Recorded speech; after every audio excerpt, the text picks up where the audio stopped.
রাজধানীর বাজারে সব ধরনের সবজির দাম কেজিতে বেড়েছে 10 থেকে 30 টাকা পর্যন্ত। সপ্তাহের ব্যবধানে অধিকাংশ সবজি বিক্রি হচ্ছে 80 থেকে 100 টাকা কেজিতে। বিক্রেতারা বলছেন, বৃষ্টি এবং সবজির মৌসুম শেষের দিকে হওয়ায় আড়তে যোগান কম, এজন্য দাম বেড়েছে। এদিকে সরবরাহ বাড়লেও দাম কমেনি ইলিশের। 1 কেজি ওজনের গুলো বিক্রি হচ্ছে 2300 টাকায়। ফের বেড়েই চলছে সবজির দাম। অধিকাংশ সবজির কেজি এখন 80 টাকার উপরে, কাঁচামরিচের কেজি 180 টাকা। দাম চড়া থাকায় হিমশিম খাচ্ছেন নিম্ন সীমিত আয়ের মানুষ। পটল গত সপ্তাহে নিয়েছি 50 টাকা করে, এই সপ্তাহে 80 টাকা করে।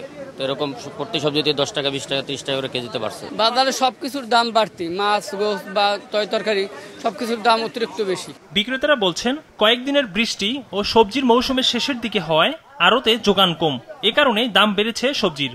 বেগুন বেচতেছি আমরা 100-120 টাকা করে কেজি, পেঁপে 30 টাকা, টমেটো 180 টাকা কেজি। সব মালে এভারেজ ধরেন আপনার 20 থেকে 30 টাকা, কোন মালে 50 টাকা বেড়ে গেছে। এদিকে দামে খুব একটা হেরফের নেই ব্রয়লার মুরগির। বিক্রি হচ্ছে 170 টাকা কেজিতে। সোনালী মুরগির কেজি 10 টাকা বেড়ে বিক্রি হচ্ছে 320 টাকায়। ফের বাড়তি ডিমের দাম, ডজন বিক্রি হচ্ছে 140 টাকায়।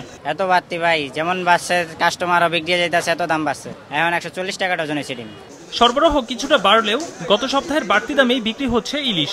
বাজারগুলোতে 1 কেজি ওজনের ইলিশ 2300 টাকা, আর 600 থেকে 700 গ্রামের ওজনের ইলিশের কেজি 1600 টাকা। ইলিশ কেজি 2300, 2200, 2250।